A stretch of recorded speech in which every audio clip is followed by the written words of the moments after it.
Are we good? Cool.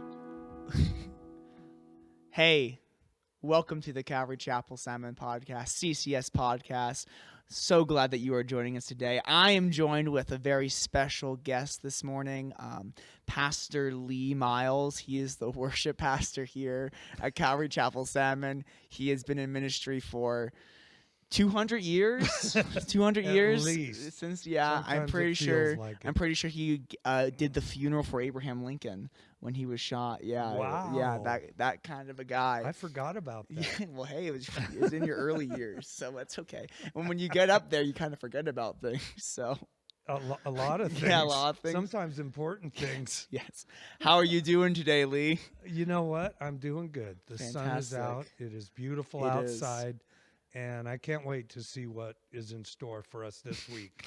Yeah, we got some good stuff in store. Did you do anything fun in the sun yesterday on your Sunday afternoon? We had some family over. Dana's mom and her cousin came over, and our youngest daughter, Sydney, she did the barbecuing. Oh, wow. Made some fantastic steaks, and we sat out on the back deck and just soaked up the warm sunshine. It's so nice. That got warm. Yeah, for sure. It's supposed to rain today, but I don't see that happening. Yeah, I don't think I would be absolutely shocked if it started raining, but yeah. But there's better things to talk about besides the weather. Is there? I think so. Okay. Yeah, some of the things we might want to talk about today is your testimony. Oh. I think that'd be cool to talk about. How you got to this little place called Salmon, Idaho, because it's kind of interesting how people end up living here. And then we also maybe want to talk about grace. That's kind of an important subject. It grace, sure is. yeah, You bet. and what Jesus has done for us. So Lee, where did your story start, Lee? Where were you brought into existence? I was born. Oh, you were born. Yeah, I was born of a woman. That's good. Obviously. Happy Mother's Day, by the way. Yeah, Yes. belated. Yeah, happy But belated. all the moms out there Yes. and all the people that have moms, that's a good thing. Yes. It's an interesting kind of start to the whole story because I wasn't born into a Christian family. My mom and my dad were pretty free spirits. They got married very young, and even though my mom was brought up Lutheran, I don't know if she fully grasped, God's grace and how important it was to really have a relationship with Jesus. And then my dad really found Jesus more recently. But throughout my early years, we didn't go to church. They were kind of in that era of the 60s where there was a lot of anti-war stuff going on, Vietnam, all that kind of thing. So they had kind of embraced that peace, love, if it feels good, do it, sort of a... Are you saying your parents were hippies? Pretty much. Okay, wow. Yeah. Huh. I mean, my dad rode a Harley. And I'm sure people were scared. They saw him. And I think sometimes that hippie flair comes out in you, Lee. Does it? Sometimes, yeah. Wow. Just kind of free-spirited. It's hard to not be at least partly a product of your environment. For sure. Especially when you grew up a certain way. And, one of the best things about it was they were always there. They always cared. They always loved us, even though my sister and my brother, we all have different views of how we were brought up. Oh, wow. And you could probably say that your siblings feel the same way. Actually, that's interesting. Yes, I've never thought of it. Yeah, but I would say I had a fantastic childhood. Maybe, and this is live, well, not live, but this is going out, so maybe I'll be careful. But maybe some of my siblings would argue and say that they didn't have the best childhood or whatever. But I loved it. But some of my siblings maybe wouldn't describe it as being the best. And I think that's kind of typical. Yeah, in that's a lot of interesting, families, there seems to be the chosen one that got all the attention. And Lee, I think we were both the chosen ones in our absolutely, family. Yeah, absolutely. So, in growing up, I do remember seeing the Beatles on Ed Sullivan. Oh wow! And that's going way back, and I was probably 7, maybe 8 years old. and I was just so enamored with the music.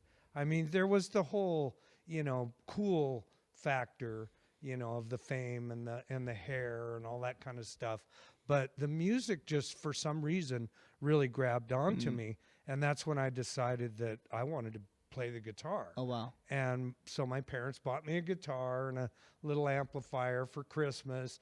I took a couple of lessons, but I got bored with that pretty fast.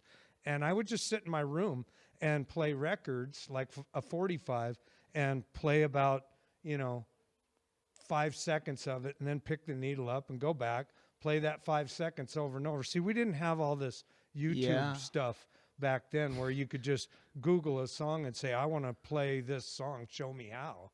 I didn't have anybody to show me how. So I did run into a guy that I grew up with that was an amazing, he just had a natural talent for it. He didn't have to work at it like I did. But we got into music and we got into bands, and we were doing clubs and things like that in my younger adult years. As part of a band, or were you just kind of doing a solo thing? Or as part of a band? Okay. We had a 5 and sometimes 6-piece band that was pretty popular in the northern Nevada, California area. We didn't do a lot of things outside of that, but we played in casinos and nightclubs and things like that. And what was it like being part of a band? I've always imagined well, being kind of fun. Were you guys traveling around in like a bus or something from gig to gig? Or we mostly had like this old U-Haul that hauled all of our equipment, and then we would somehow migrate to the gigs in different vehicles. Because people were working and things like that. So some people could show up earlier than others. It was really weird, and there was kind of a lot of partying going on, drinking, some drugs and things like that. And it just seemed like this is really cool. But one of the things about the world is what the world offers as excitement and fun is really more of a trap than it is anything else. It had me kind of duped into thinking that this was the absolute life for me. Whenever looking back on it, I'm pretty sure that if we had really made it big time, I may have ended up being one of those tragedy situations where, I died in my motel room from a drug overdose or something along those lines. So, looking back on it, I can see that God had kind of been guiding my pathway all the way through. I got married really young and had 2 children with my first wife. And that didn't deter me from pursuing this music career. And of course, that created a lot of problems in the home. We ended up divorced, and she eventually died in a tragic motorcycle accident. But when Dana and I got married, Dana was kind of she was a church girl. She was a good Christian girl, but and you she turned her bad. Well, no, she was bad when I met her. She was okay. She had just gotten away from home and wanted to go out and sow her wild oats. So she was hanging out in the clubs, and that's where we met. Sowing those oats. She was kind of look, that guitar player. I like him. So we ended up getting married, and for the first. Did you have like a cool car or motorcycle or something back in those days? And she said, "Whoa, look at this guy." Yeah, I had this really incredible Dodge Colt. Oh, okay. Yeah, it was a hatchback. Yeah. And I called it Shasta. Because Shasta have gas and Shasta have oil. There you go. I wasn't really into the whole car thing that much at that time, because after divorces and all those kinds of things, finances were a little tight. Okay. So I don't think it was anything about. So she fell for you for the guitar and the looks, not so much for the car. That would be a question better asked of her. Okay. Yeah. Maybe in a future episode. I'm not sure I can really put my finger on it. Yeah. All I know is that I didn't deserve her. Okay. And I still don't. Yeah. But after gosh, I want to say it was getting close to 7 or 8 years that we had been married. It was pretty evident that if we continued on the way we were going, things were not going to be well. And by then we had had a child of our own, a little girl, and Dana found herself gravitating back to Christendom. She knew, she would say that there were nights that she would lay in bed and God would be speaking to her and saying, "What are you doing? How come you don't come back to me? I love you. I'm the answer." And she would be like, "No, I'm having fun. I'm not doing this." But eventually she started to, she was attending a Bible study, and she would go like on Wednesday nights, and I was fine with it. And I'd stay home with Sydney, and we'd read stories, and I would read to her. Dana says, "Here, she really likes this." And it was the little kids' Bible book, the rhyming Bible book. Yeah. And I would read that, and it's funny because God actually used that book to kind of speak to my heart, as well as the secular music that I was playing and listening to at the time. And, people don't seem to think that God's anywhere near the Allman Brothers or Leonard Skinner, but he is. He's in there. You may have to go looking for him, but he's there. Yeah, that's cool because music's a powerful, and I would say music's a powerful and music's a good thing. Like just innately, music is good. It can be twisted and be bad, but it's a good, powerful thing. Yeah, I totally agree. Just like a waterfall or a butterfly is a good, beautiful thing. I would say music's, good. Well, being it's God's creation. Yeah, exactly. Everything's beautiful until man gets his mitts on it and corrupts it. Yeah. But so there was a lot of that, just kind of feeling led. Okay. And it was really weird because this was a strange event. She was working for a company that had a convention in Sacramento, and we went to Sacramento, and I decided that I was going to spend the day while she was in this convention at a flea market. They have this real big flea market in Roseville. It's like one of the biggest ones. So I'm walking through there, and I'm talking to the Scientology people. Yeah, of all things. Wow. I still get letters from them. Oh, we really like to talk to you. Yeah. And, it's all their outreach stuff. But so there was this, all of a sudden I'm searching for something. Okay. Because I realized that I wasn't being fulfilled. It's not like I ended up, having this horribly dramatic thing happen that turned me to God.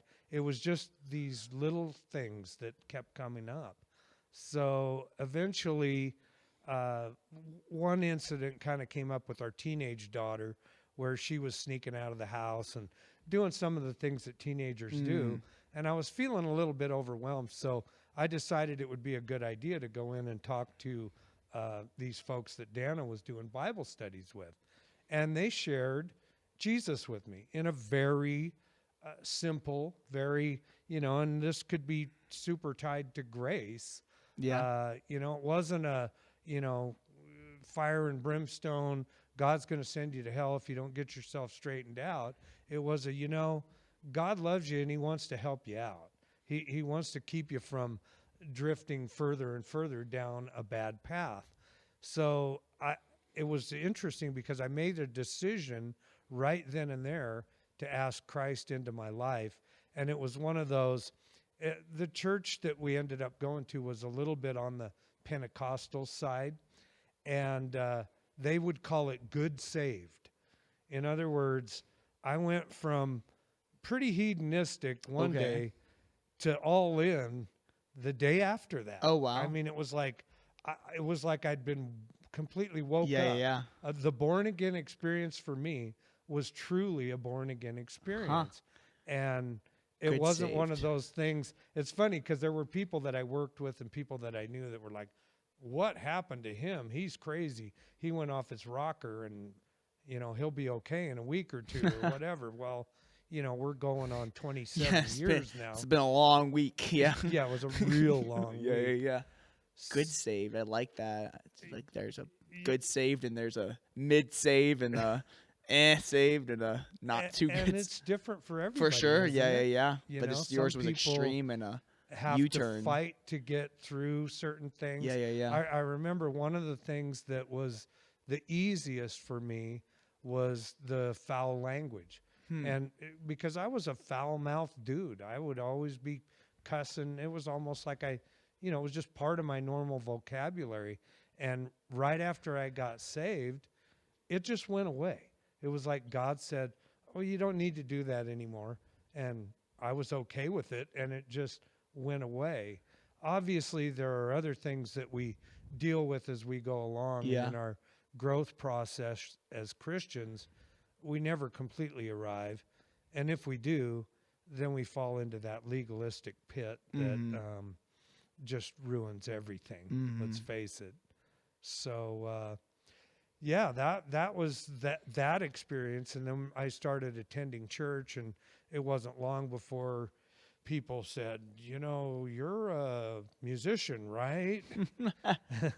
And I was like, "Yeah." And I had kind of gotten to a point before that where the whole idea of being the band had broken up. Okay, I was going to ask years the band breakup. Okay. Yeah, it was a Sad. few years prior to my born again experience, and I had gotten sort of sour to the whole idea of making music because of kind of the lifestyle that it Yeah. represented. Was it drama or just was it like a explosive breakup, or was it just like, oh, we're all going to go our separate ways, or was it just kind of I'd say it was a combination of all those things Okay. because we had gotten to a point where we had financial backing Okay. to do recording.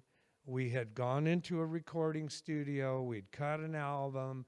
We had a big album release party, and it was very widely accepted, and things were starting to happen. And, maybe that was the point where God was just like, okay, this is where he's really going to fall into problems. Yeah, yeah, yeah. And it wasn't just about me. Everybody was involved. In fact, the band still exists, and they're very popular in northern Nevada and California. They play everywhere all the time. Oh, wow. So you just kind of left it and then. Two of the original members. No, it was okay. broke up for a good long time. Okay, and then some of the people But, got back together. Yeah, it was funny because me and one of the other original guys, there's only two of us that are still alive that were original members. And he says, yeah, I got this phone call, and it was a producer, a record producer. And he said, I heard your stuff, and I'm kind of anxious to get together with you guys and see what you've got going. And he says, well, we're kind of in between keyboard players right now, and we don't really know what the makeup of the band is. And he said the next thing he heard was the phone clicking. The guy just hung up on He was him. done. So There you go. that's when we knew that it probably wasn't going to be a good idea to try to keep things rolling. Okay. But Yeah. yeah. So anyway, after all that went down, I just kind of went, I don't think I should be doing this anymore. It's probably not the best thing for my family. And so I had a pretty good job, and, we were doing okay financially and just raising kids. And because we had all three of the kids with us, and Dana was doing a fantastic job, just doing the best she could to be a mom to the two older kids and Yeah. to our daughter that we had together. And we just kind of, we're plugging away. But when I started to do music in church, it was a whole new, Yeah. it was just a whole new atmosphere.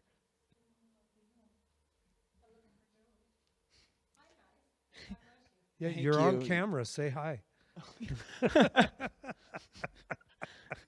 So you're doing music in church. That's my mother-in-law that just walked by. There you go.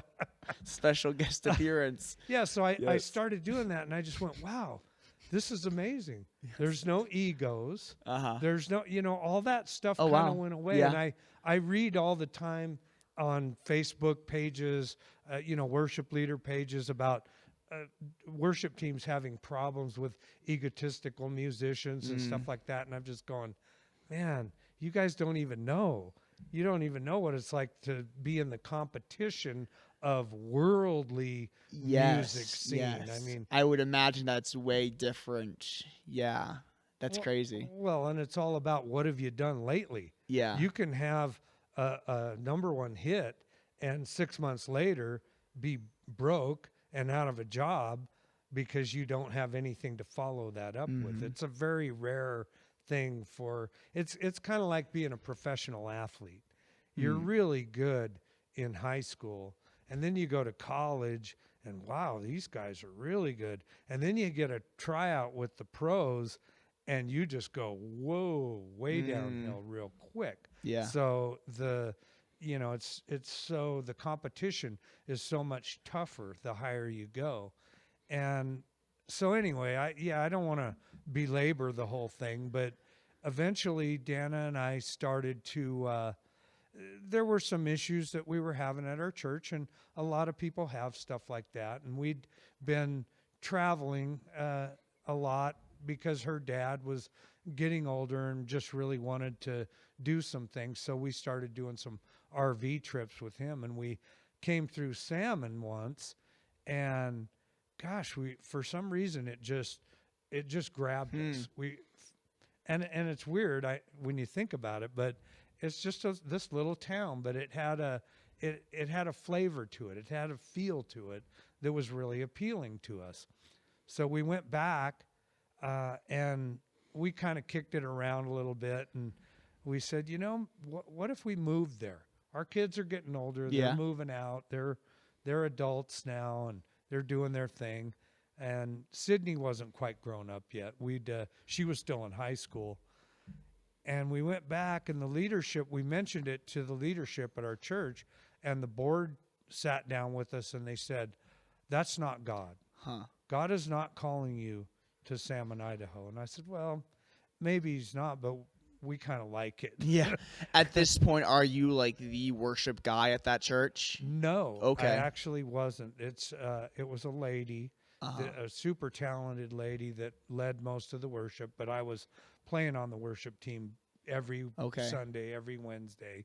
So, and I don't think it was because, I don't know. I don't know what all the that's interesting that you weren't, because I could kind of see like, oh, you're a worship pastor, and they really don't want to lose you, so they say like, hey, we don't think this is a good idea because we want you. But if you're just a worship guy, maybe you were just really essential to the team. I don't know, but yeah, that's interesting. Well, yeah, and I wouldn't be able to say one way or the other. I did carry the title of associate pastor.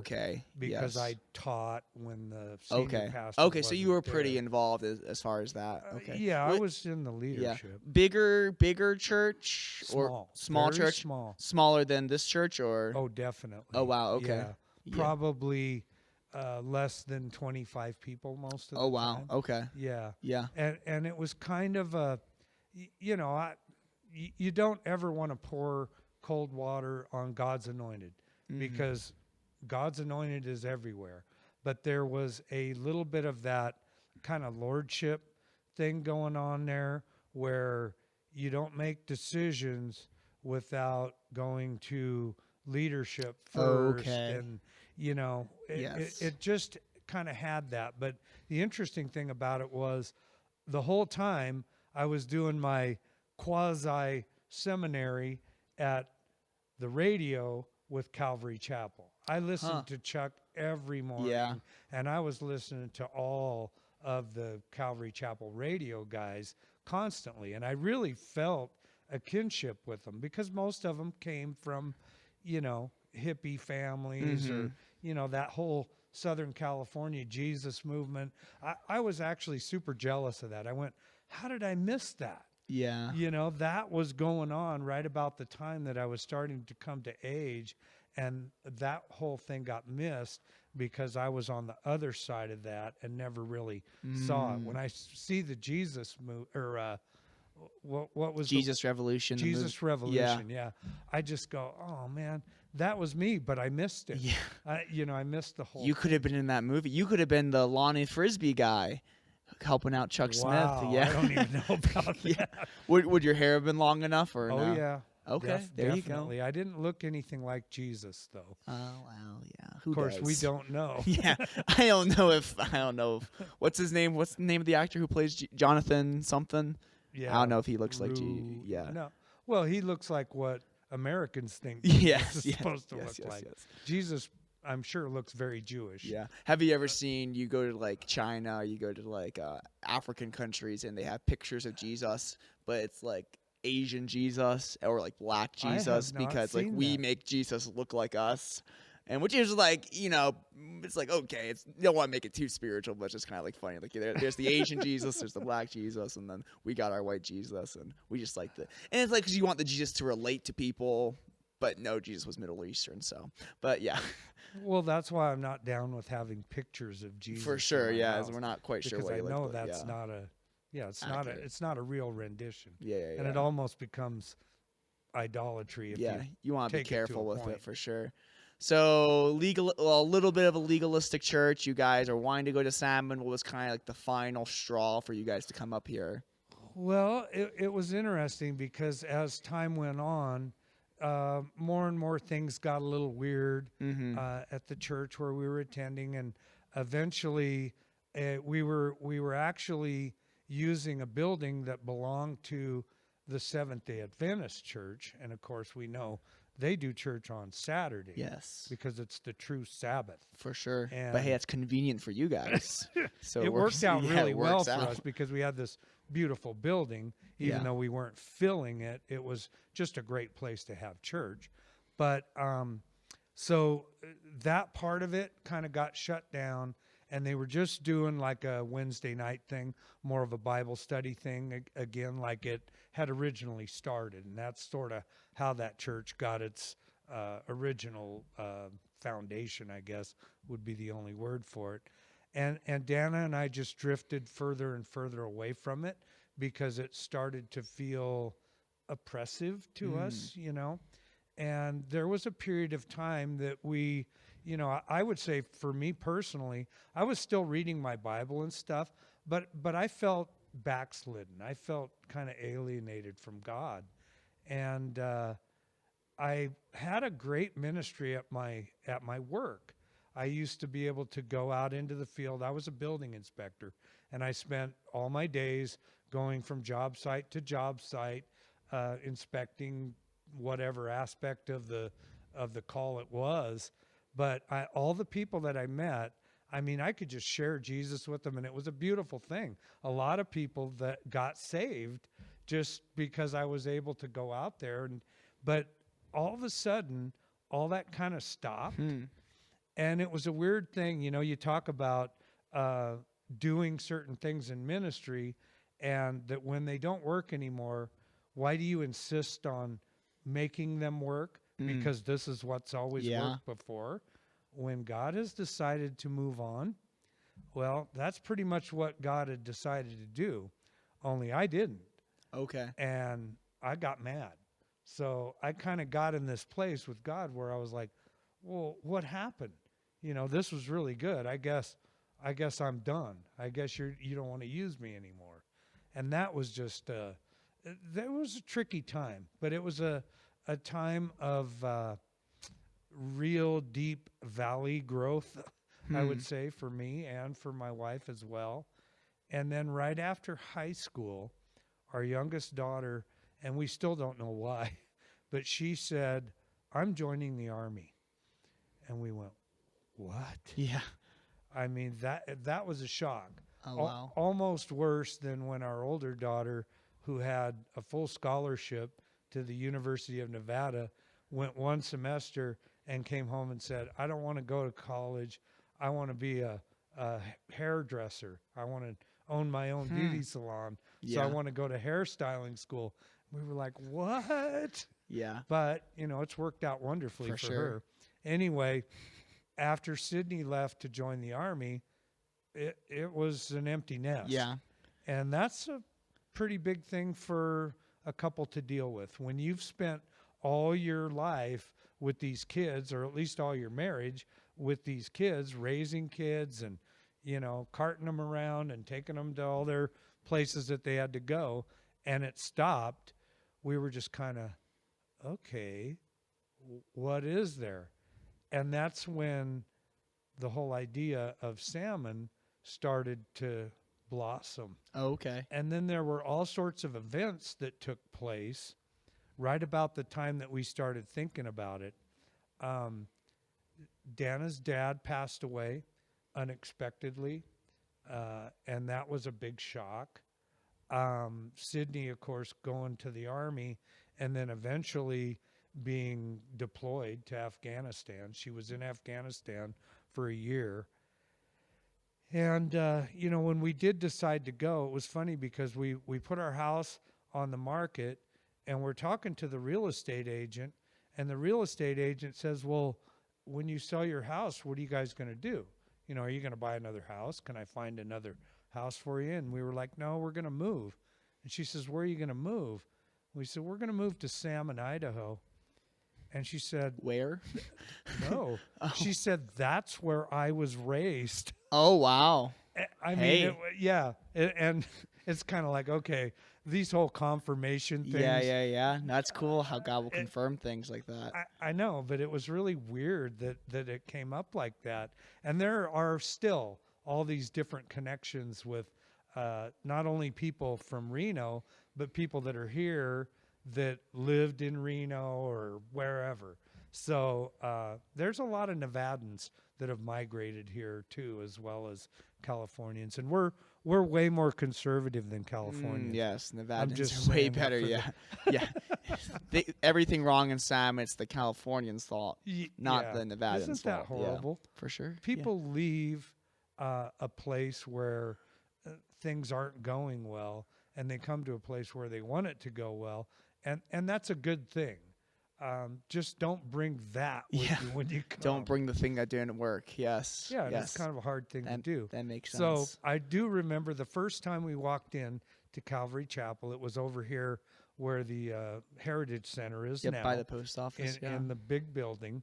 And we walked in the door, but at the time, there was a door actually on Shoup Street. And it's still there, but it's boarded over because the platform is there, the stage is there.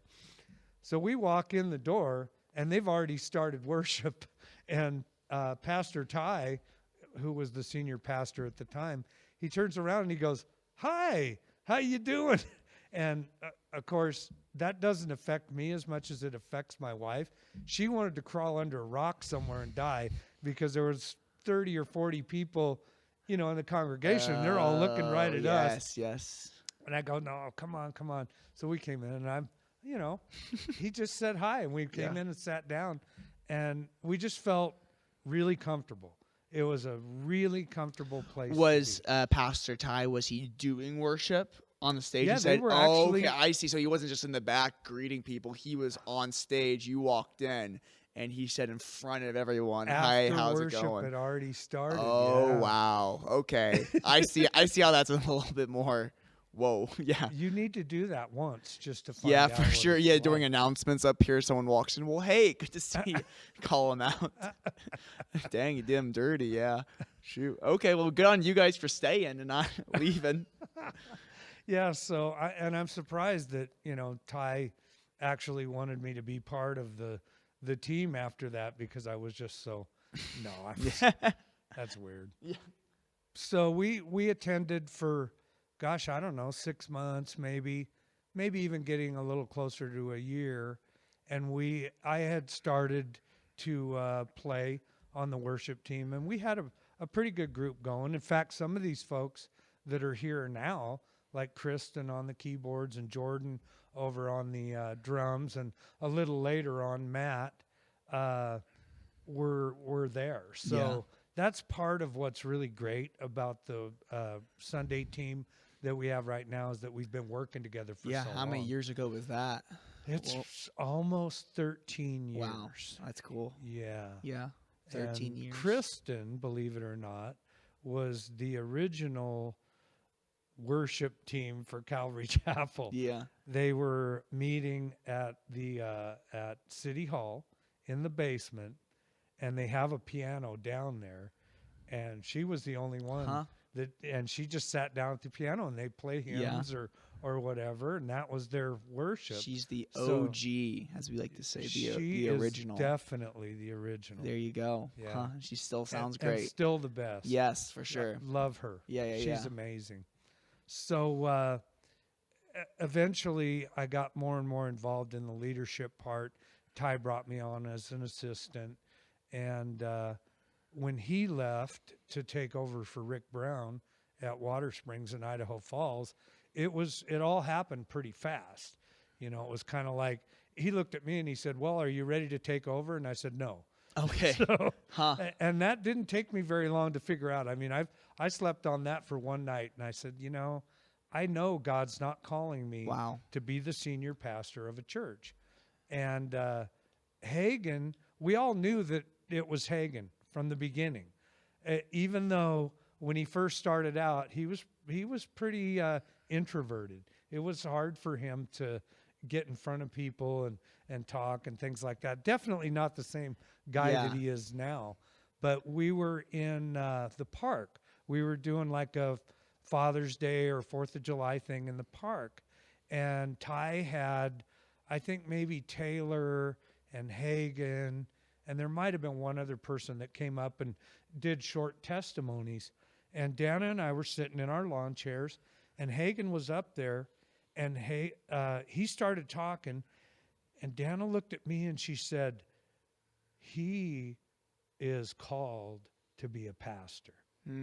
And she's, you know, women have an interesting discernment that sometimes I don't think men do. Yeah.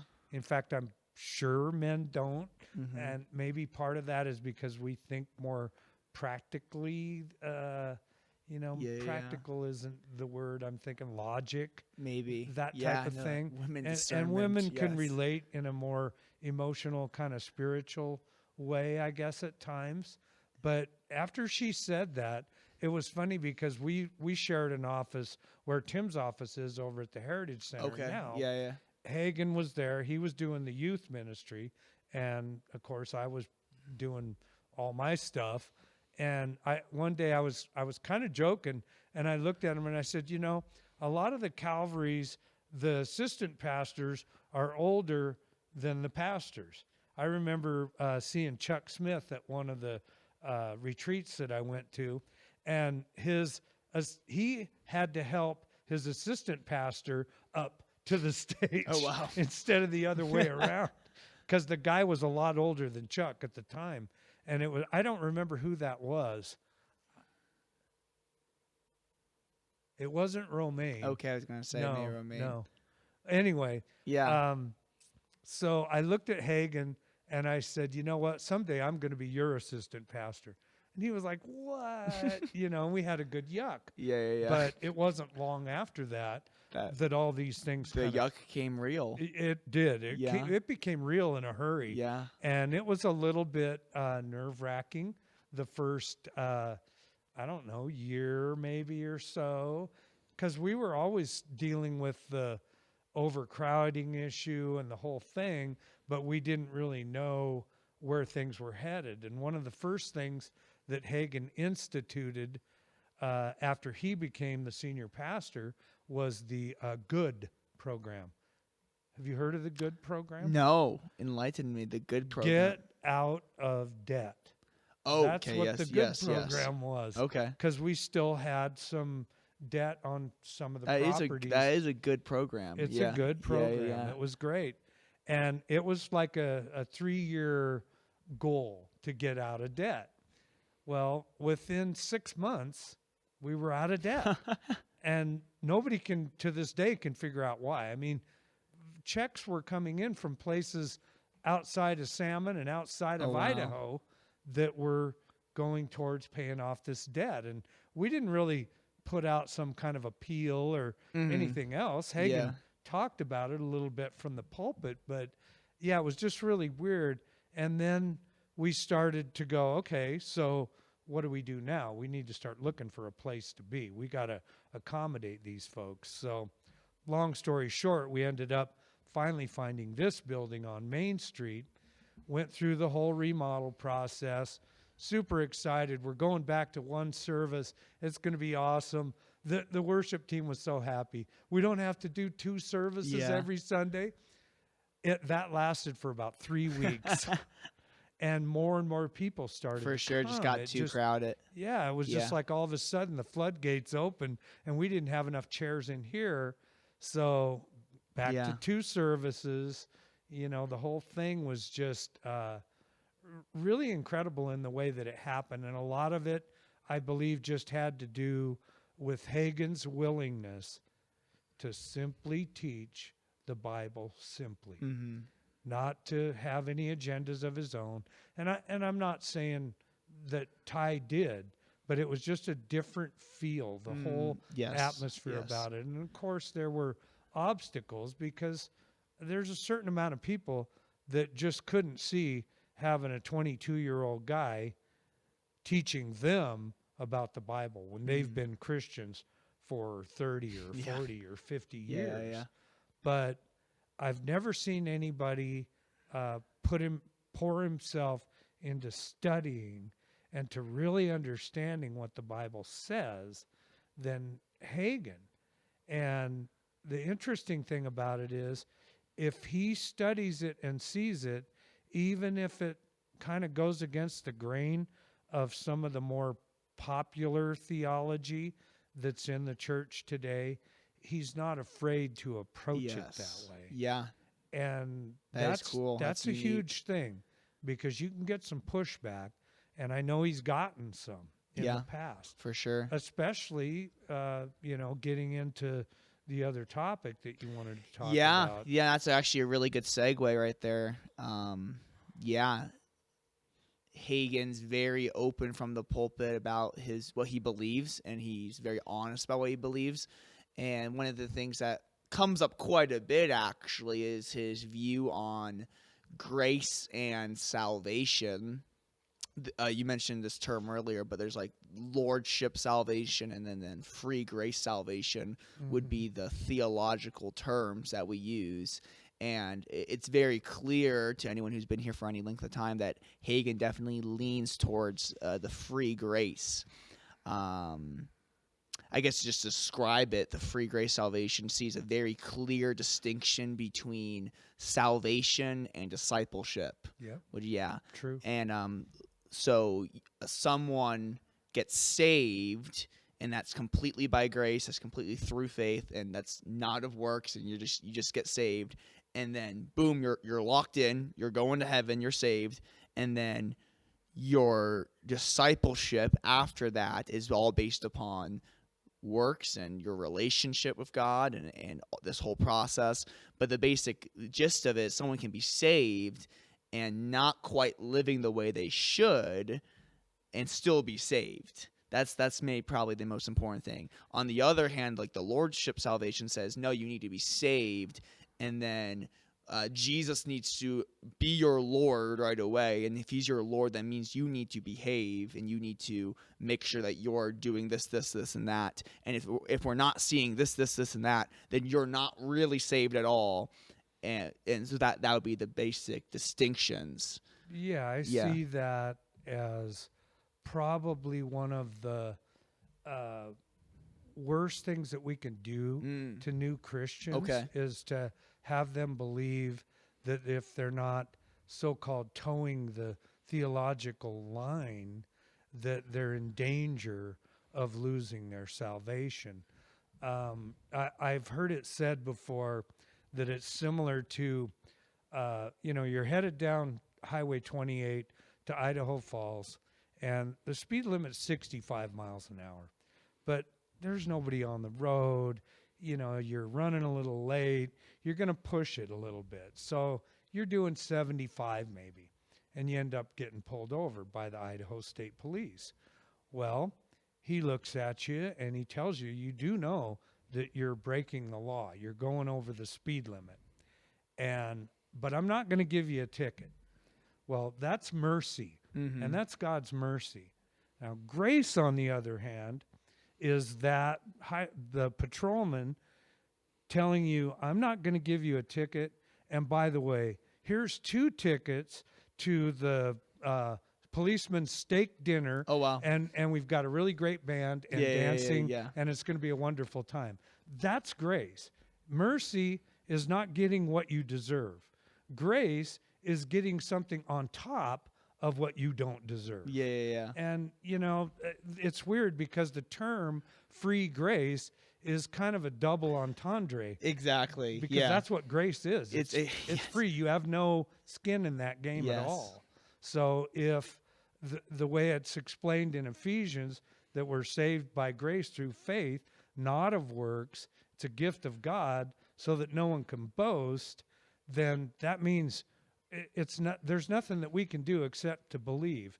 So I think that when we get involved with like a sinner's prayer and we have people say things like, I know I'm a sinner and I promise to follow you and do all those things, we're sort of putting the cart in front of the horse, because I have to believe first and I have to be born again before I can even begin to do anything about the problems that I have. And people will say, well, what about, don't you have to get baptized? Don't you have to confess that Jesus is Lord? And don't you have to attend church? And don't you have to do all, and don't you have to show good works or good fruit or whatever? It's like, you should. You definitely should do all those things. But like you just said, all those things are just after you simply believe. And every Christian experience is different. Some people get saved and they're baptized right away. Some people get saved and they wait 10, 15 years before they're baptized. In those 10, 15 years, they're still saved. They're just not completely obedient to what God has told them to do. And like you said, like our salvation is never based upon obedience. This whole idea, it seems pretty straightforward when we describe it like this, but at least for me, this isn't something I've completely come to terms with until recently. I just growing up in the church and growing up in a Calvary chapel, just kind of never really thought about it. And so I remember when Hagen actually first picked me up from Salt Lake City and I was coming over here to Salmon for the first time really, and we just started talking about this, I was like, well, don't you have to do these things? And don't you have to start? Yeah. And I just didn't get it. And just the way he explained it very simply was cool. It's like, oh, you're right. There is a difference between being saved and then being a disciple. And someone can be saved and be a really pish-posh disciple, or someone could be saved and be a great disciple. Those two things are different things. And just that was like a light bulb moment, and that really opened my eyes and it helps me, one, not to judge people who are not living the way they should, because it's very easy to see someone and say, well, they're doing this, they're doing that, they're not a Christian, they're not saved. And it's like, well, hey, I don't know that. And maybe they are saved, they have a relationship with God, they're a son or a daughter of God, but they're just going through a rough season. And who am I to say that they're not belonging to Jesus when, hey, at some points in my life, I might be going through something tough. I might be going through a rough season, and I wouldn't want a bunch of Christians coming in and saying you're not even saved. You don't even belong to Jesus. Yeah. So yeah, it's kind of one of those situations where the best thing that we can do for new believers is to try to easily explain the distinction between the fact that they're going to heaven and the fact that everything that they do from that moment on plays into the process. In other words, when Jesus says, if you want to follow me, pick up your cross, deny yourself, and follow me. It doesn't say if you want to get to heaven. It's that discipleship process. But here's the thing. When he says that none of his commandments are burdensome, it's absolutely true. When we do things the way God wants us to do them, when we look at those passages in the Bible that they can sound harsh and they can sound difficult, but when we're surrendered to Christ, the blessings that come with obedience are absolutely incredible. There are no blessings that come along with begrudgingly following the law. Yeah. And that's like when Paul addresses the Galatians, because they get saved, but then they feel like we got to do all this ritual stuff and all this ceremonial stuff. And he goes, wait a minute, are you bewitched? You guys haven't figured out yet that you're saved by grace? Yeah. So there's that, and that's in the temporal. For sure. And things are going to go well for us on earth. But after that, right, we go to the judgment seat. And I know that there are people that haven't even, a lot of churches don't even teach anything about rewards doctrine. Yeah, for sure. And I'm telling you, man, there are reasons to do things God's way, because eternity is a long, long time. Yes. And people that say things like, well, I'll probably just be sweeping the streets in heaven, and I'm okay with that because I'll be in heaven. Well, you will be okay with it, but you'll be a lot more okay with being in charge of cities and nations. Yeah. And how many scriptures? Yeah, even Paul says, like, I run the race to receive the crown. Paul's motivated by this heavenly reward. I think that, that's really key to this whole thing of, there's rewards in heaven, and I'm not performing to make myself feel secure about my salvation. Like, okay, I read my Bible, I prayed today, I shared the gospel, therefore I know I'm saved today. No, I'm doing those things, one, because I have a relationship with Jesus and I love him, but two, it's like I want to run the race. I want to win the prize. I want to be a faithful and good servant, and I'm thinking of eternity. Like you said, I'm going to be in heaven forever.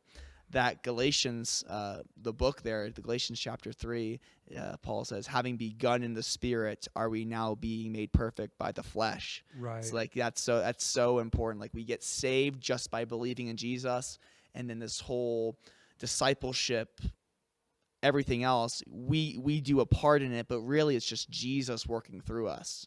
And we don't want it to be, like you said, we don't want it to be burdensome in any way.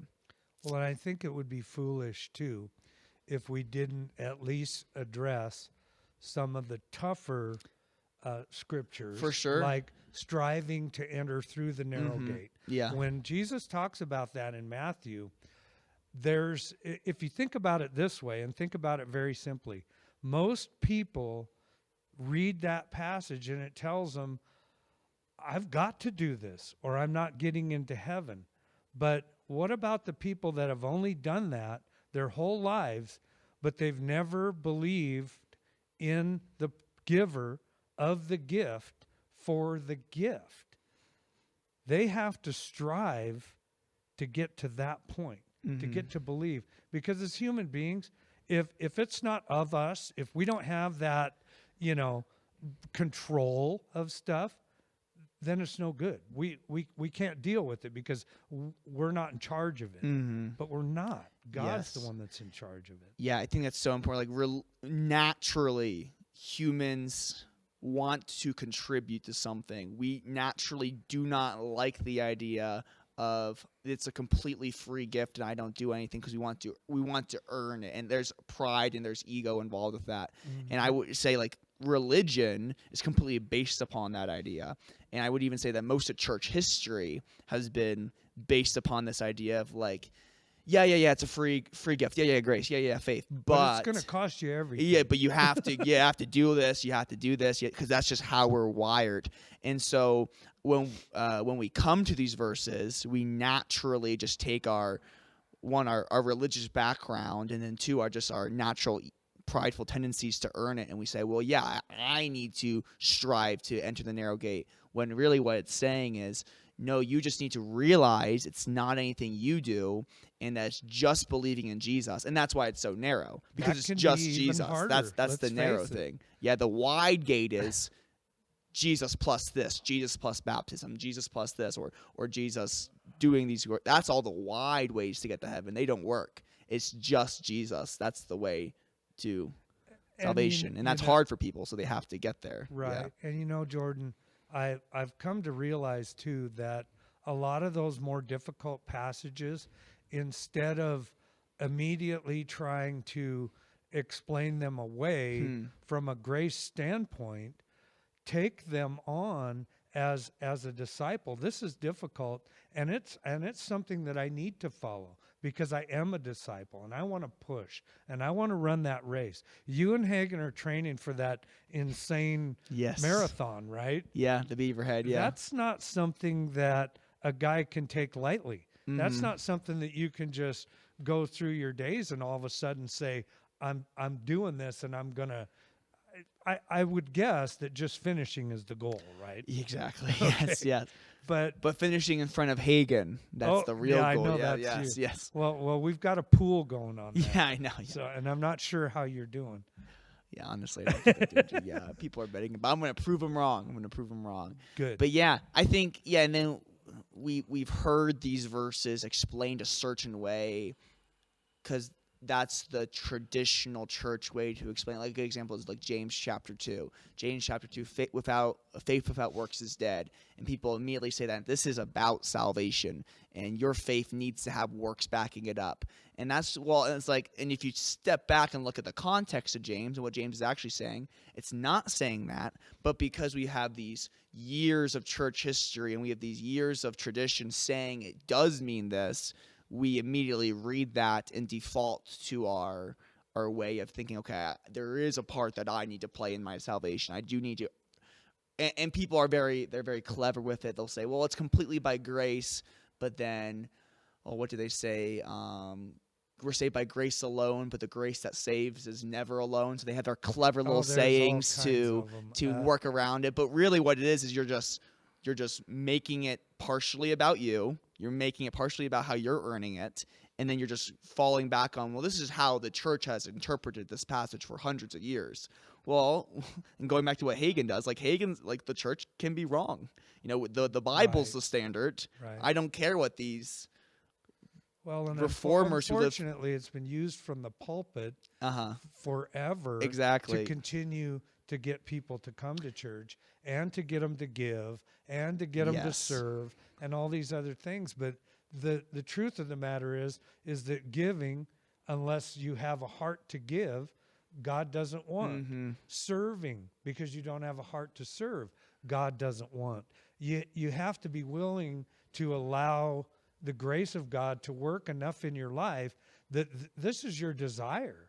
Otherwise, there's no blessing in it. Yeah. It's just not. It's sort of like doing worship in the church. If everybody that was doing this did it begrudgingly, it would have no positive effect on the congregation.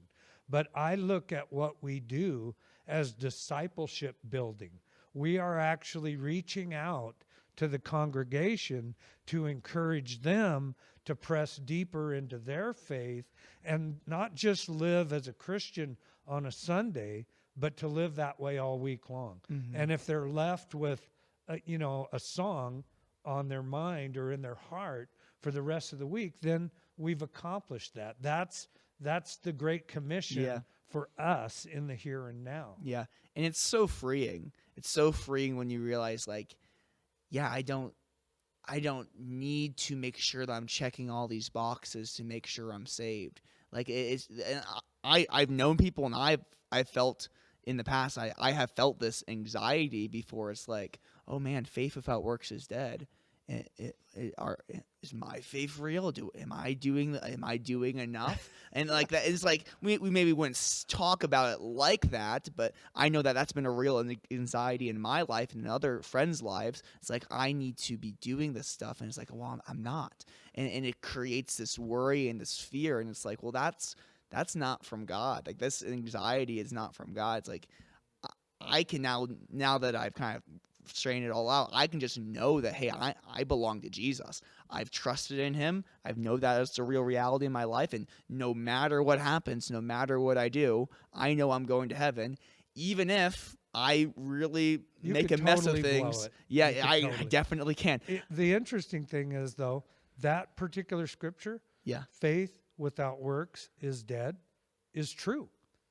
It doesn't say faith without works sends you to hell.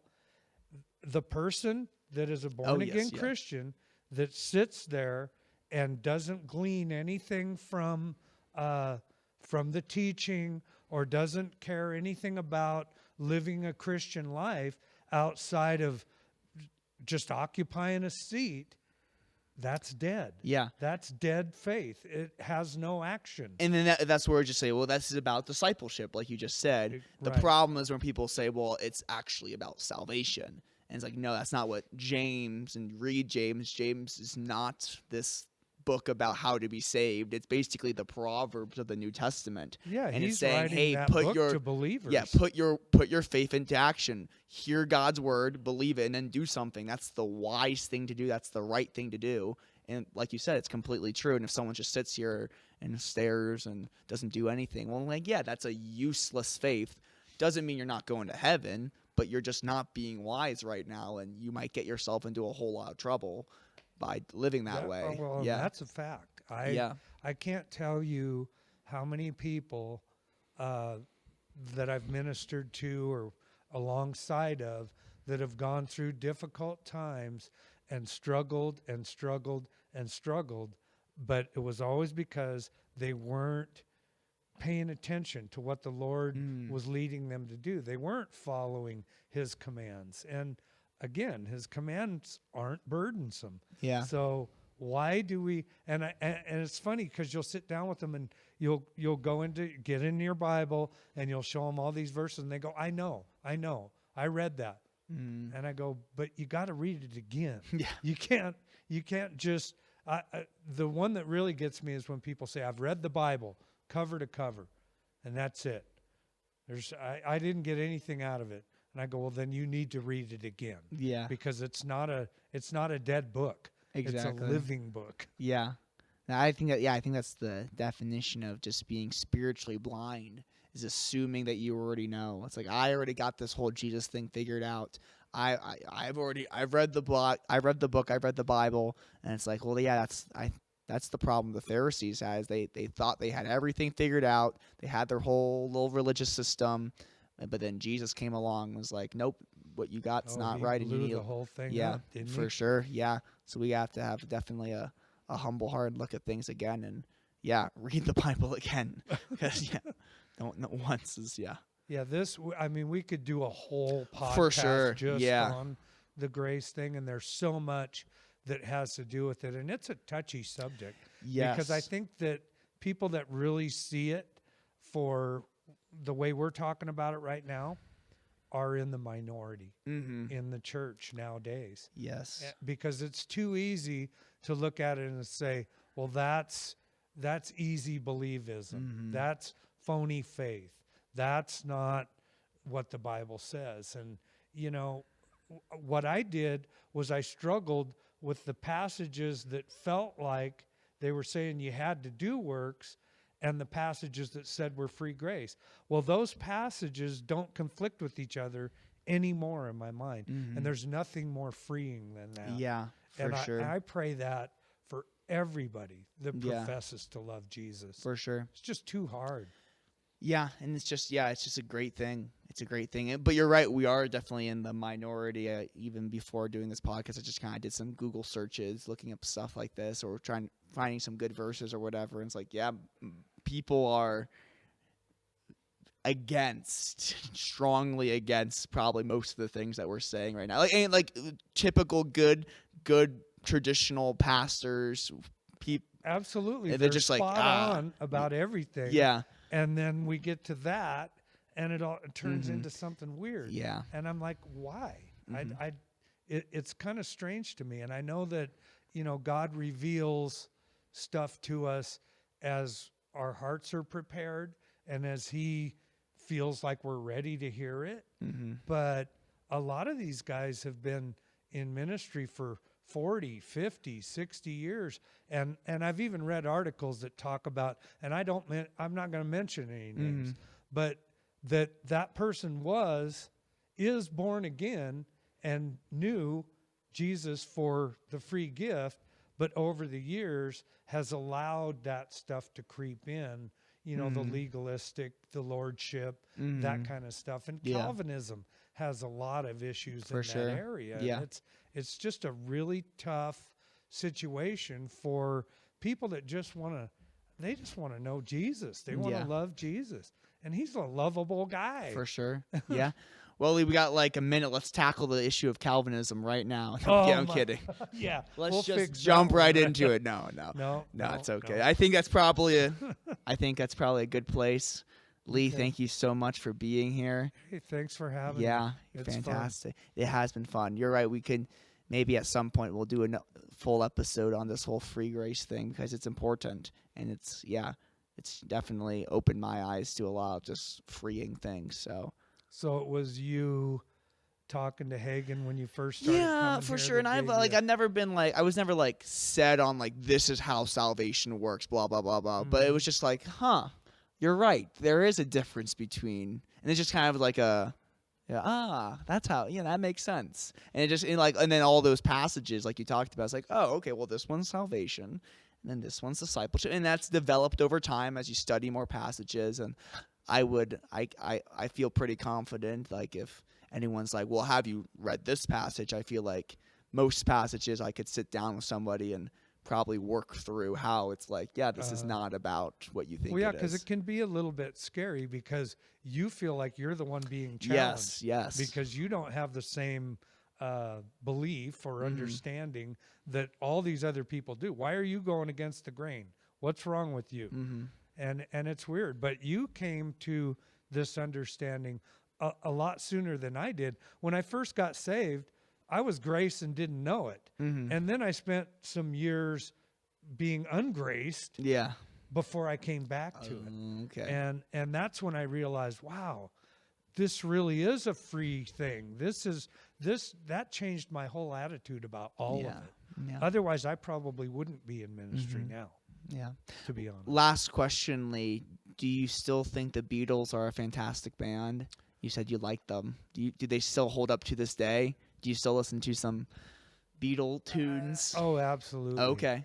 As far as a catalog of work and God-given talent, I don't think that there's any band that can compare with the Beatles. And I know that 50% of the people that are listening are going to disagree because that's the way it is. There's people that the Rolling Stones people and the Beatles people. Yeah. And this is back, from my genre. You go back to the 80s and the 90s and the 2000s. Everybody had their stuff. It used to be Mozart versus Beethoven. There you go. Yeah. I don't, you know what? I think that secular music always has a place, and it will always have a place. If you idolize it, you're in trouble. If you idolize contemporary Christian music, you've got trouble. Yeah, for sure. So, just deal with it for what it is. And when I'm worshiping Jesus with songs about him. Yeah. And songs that I sing to him. Yeah. And that's the way to go. I like that. You can idolize secular music, but you can also idolize contemporary Christian music. That's good. People do. Yeah, that's interesting. Yeah. Yeah. Huh. Well, Lee, I wish we had hours and hours of time to talk, but people shut it off for a sure. long Yeah, time no ago. one's even listening anymore. Avery's back there falling asleep. Yeah. Cool. Well, thank you so much for joining us today. Leave any comments or questions you have down below. And yeah, have a good one. Catch you later. Yep.